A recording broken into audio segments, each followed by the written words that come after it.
এবং আল্লাহ রাসূল বলেছেন কেউ যদি প্রতিদিন 10 জনকে সালাম দেয়, 10 জনকে সালাম দেওয়ার পর মৃত্যুবরণ করে, তাহলে তার মৃত্যুটা শহীদি মৃত্যু হয়।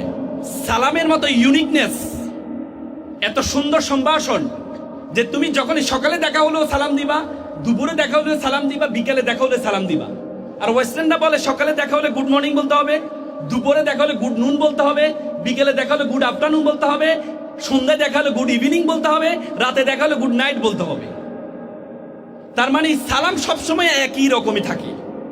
এবং হ্যালো, যারা হ্যালো বলে, ফর্মাল ভাষায় হ্যালো বলতে হবে, আর ইনফর্মাল ভাষায় হাই বলতে হবে। বন্ধুদের সাথে হাই বলতে হবে, আর ফর্মালি বলতে হলে হ্যালো বলতে হবে। এবং হ্যালোর ইতিহাস যদি অনেকে অনেকভাবে ব্যাখ্যা করে, এটাকে অনেকভাবে হ্যালোর ইতিহাস, যিনি প্রথম টেলিফোন আবিষ্কার করেছেন আলেকজান্ডার দ্য গ্রাহাম বেল, তার একজন গার্লফ্রেন্ড ছিলেন ম্যাগ্রাসেট হ্যালো। তিনি প্রথম যখন আবিষ্কার করলেন তখন প্রথম ডেকে তার গার্লফ্রেন্ডকে ডেকেছেন হ্যালো বলে। তখন থেকেই মোবাইল ধরলে আমরা বলি হ্যালো। এবং তুমি যদি আমাদের হিন্দু ধর্মের দিকে তাকাও, হিন্দু ধর্মে কেউ বলে নমস্কার, কেউ বলে আদব, কেউ বলে জয় শ্রীরাম, কেউ বলে রাধে রাধে, কেউ বলে হরে কৃষ্ণ। মানে এক একজন যে এক একজনের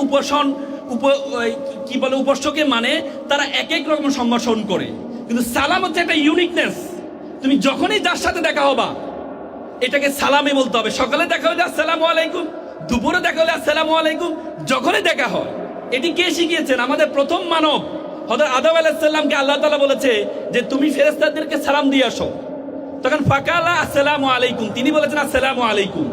তখন ফেরেশতারা বলেছেন ওয়া আলাইকুম আসসালাম আর আসসালামু আলাইকুম ওয়া রাহমাতুল্লাহ। মানে আসসালামু আলাইকুম মানে শান্তি বর্ষিত হোক, ওয়া রাহমাতুল্লাহ মানে রহমত বর্ষিত হোক। কাউকে যদি তুমি বাড়াই দিতে চাও তাহলে তুমি ওয়াবারাকাতু বলবা, বরকত বর্ষিত হোক। মাগফিরাতু, আপনার উপর ক্ষমা বর্ষিত হোক। ও হায়াতু, আপনার হায়াত বাড়ে দেখ। তার মানে তুমি যদি কেউ যদি তোমাকে সালাম দেয়, তুমি তার দ্বিগুণ তিগুণ চতুর্থ গুণ পর্যন্ত তুমি দিতে পারবা। তার মানে এত সুন্দর ইউনিকনেস। এবং আল্লাহ তাআলা তার রাসূলদেরকে সূরা আস-সাফফাতে তিনি বলছেন সালামু আলা মুসা ওয়া হারুন। তিনি মুসা আলাইহিস সালাম এবং হারুন আলাইহিস সালামকে সালাম দিয়েছেন। সালামু আলা, তারপরে ইব্রাহিম, তিনি ইব্রাহিম আলাইহিস সালামকে সালাম দিয়েছেন। কোরআনের আয়াত এটি। তার মানে সালামের মতো একটা ইউনিকনেস এটি পৃথিবীর আর কোনো সম্ভাষণে নেই।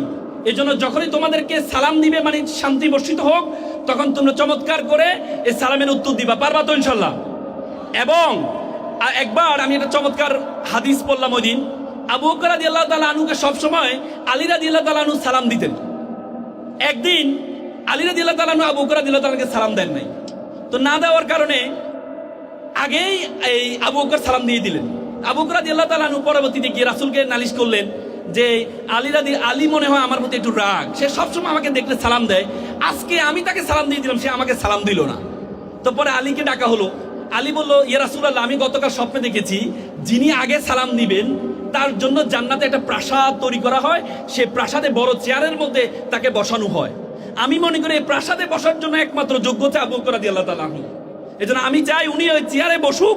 এজন্য আজকে আমি একটু ডিলে করলাম যেন উনি আমাকে সালাম দিয়ে ওই প্রাসাদটা যেন ওনার জন্য হয়ে যায়।